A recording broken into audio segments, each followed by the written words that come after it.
Greetings, my dear viewer. You're on the channel The Price of Cheating. The channel is for those who appreciate traditional family values and condemn adultery. So be sure to subscribe to the channel. Let's get started.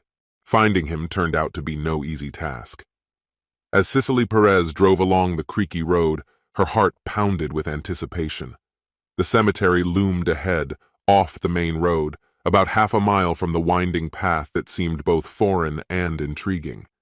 Though she knew of its existence, she had never ventured inside or attended any burials there. But today was different. She was here not on business, but on a deeply personal mission.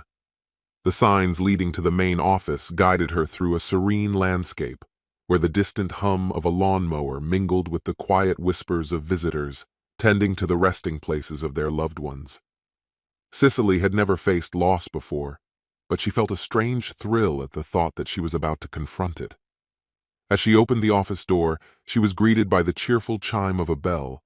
Behind the desk sat a bright brunette, likely around her age, with a name tag that read Amanda.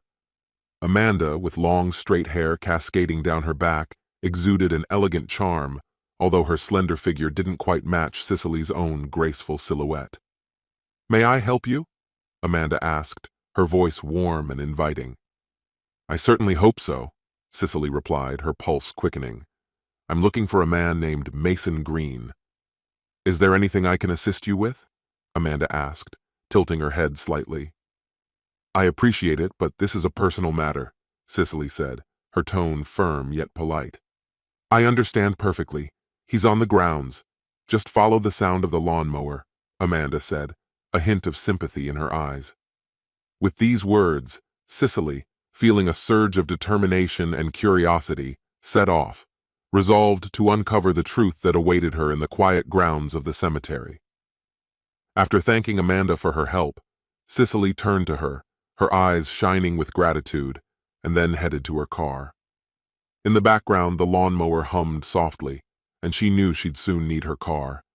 As she settled into the driver's seat, a puzzled smile played on her lips at the thought that her ex-husband was now working as a gardener in a cemetery. This turn of fate was something she hadn't expected. She only learned of his career change through a chance conversation. Once a devoted teacher, he had vanished from her life, leaving her curious yet indifferent. Cicely drove along the winding road, the warm breeze mingling with the rumble of the engine. She reflected on what had been and what might have been when her attention was caught by a flash of movement. He was pacing back and forth on the freshly mowed grass, the lawnmower gliding over the greenery like a sentinel. She pulled the car as close to the edge of the road as possible and got out, feeling a mix of nostalgia and fear. As soon as he noticed her, the mower swerved sharply and clattered to a stop about 20 feet away. Cicely's heart raced as she saw him shedding the remnants of his workday. His hat and ear protection fell away as he approached. "Cicely, is that you?" he exclaimed, his voice tinged with surprise and curiosity. "How did you find me?" "Barbara's mother passed away a few weeks ago," she replied, trying to keep her tone steady. "I saw you helping during the service." His face softened, a flicker of regret passing through it. "I'm sorry to hear that. I don't usually help out at services, but they needed an extra hand that day. Normally I stay in the background, so I didn't know it was her mother. I hope Barbara is doing okay." A torrent of unspoken words rushed between them, memories swirling like autumn leaves caught in the wind. "Why did you come here, Cicely?" he asked, a mixture of curiosity and concern in his voice. "I'm not entirely sure," she replied, clutching her hands nervously. "I just felt the need to check on you. You disappeared right after the divorce. You left the school you loved so much, and I can't help but feel worried about that." She looked around, taking in the surroundings that seemed both foreign and familiar at the same time. "And now, seeing you in this place, I don't know, Mason. It troubles me. I just want to know that you're okay." "I'm fine," he said, his tone sharp, though his eyes softened. "I just want to find some semblance of peace. It feels like it's been absent for years. Mason, I have to say this again. I truly regret what I did, especially on that day of all days. I know I contributed to the chaos in your life. I can't shake the feeling of guilt." "This isn't just about you, Cicely," he replied, his voice steady. "I've already told you. I don't blame you for what happened. The actions, yes. But the timing? That was beyond your control." She shook her head, frustration evident in her voice. "If I hadn't made that choice, none of this would have happened. I should have been your support, not the one who destroyed everything." "I'm not interested in arguing with you," he said, his expression softening. "I came home early that day because I needed you. Can you imagine getting a call from the police telling you that your parents are dead, only to find your wife in bed with your best friend?" Tears welled up in her eyes as she struggled to find the right words. "I can't even imagine that pain, Mason. It must have shattered you." A heavy silence fell between them, weighted with unspoken truths, memories, and a shared history that neither could escape. "That betrayal cut as deeply into me as it did into you. We were inseparable since childhood. Honestly, I can't even remember a time when he wasn't part of my life." Mason's mind drifted back to the aftermath of that fateful day, the day that changed everything. His therapist later explained that the trauma was so severe that he was suffering from post-traumatic stress disorder. The devastation of losing those he cherished shattered his very being. Cicely, trying to manage the chaos, took on the responsibility of arranging the funeral and dealing with the subsequent legal complexities. She thought that facing this tragedy together might help them reconnect and save their marriage. However, once Mason regained his composure, he had other plans.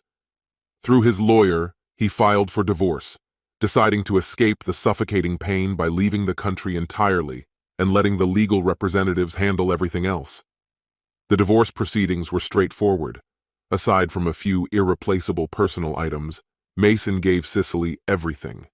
The untimely death of his parents had unexpectedly left him financially secure, making him indifferent to material possessions. He vanished from her life, maintaining silence until this moment. "Have you finally found the peace you were searching for, Mason?" "I'm trying, Cicely. I'm seeking help, and slowly things are getting better." "I'm truly glad to hear that," she replied, her voice softening.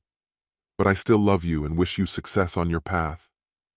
I won't intrude in your life anymore, but my number hasn't changed. If you ever want to reach out, you know where to find me. I think I came here looking for closure, and I believe I've found it. I truly believe everything is going well for you. Honestly, I suppose I'll leave you alone now. Goodbye." Mason waved as Cicely turned away, her silhouette framed by the setting sun as she headed toward her car. She glanced back at him one last time, a faint smile crossing her lips before she drove off, leaving a trail of dust behind her. Few knew that this would be the last time he saw her. He had heard rumors that she was seriously ill, but he couldn't shake the feeling that it was just gossip. With a heavy heart, Mason restarted the lawnmower and resumed the monotonous task of cutting the grass, a chore he often found solace in. But today was different. The rhythmic hum of the mower seemed more to drown out his thoughts than to calm them. He was eager to finish the patch he was working on before his ex-wife's unexpected visit completely disrupted his day. Once the job was done, he put the mower away in the maintenance shed, tucked in the far corner of the cemetery, a place that usually gave him moments of peace amid the chaos of life. But as the door creaked shut behind him, he couldn't shake the feeling that something significant had just transpired. After washing his car, he headed back to the office, closing the shed door with a satisfied clang. As soon as he stepped inside, the cool embrace of the air conditioner enveloped his damp torso, bringing much-needed relief from the heat. Entering the maintenance room, he took off his shirt and let the cool air soothe him. Before long, he felt someone's eyes on him. Turning around, he saw Amanda leaning against the doorway, her eyes gleaming with admiration. "Who was that?" she asked, a note of curiosity in her voice. "My ex-wife," he replied, shrugging. "I thought so. What did she want?" It took him a moment to gather his thoughts and recall the conversation as accurately as he could. "I'm not entirely sure why she came. Maybe to check up on me, or to ease her own conscience.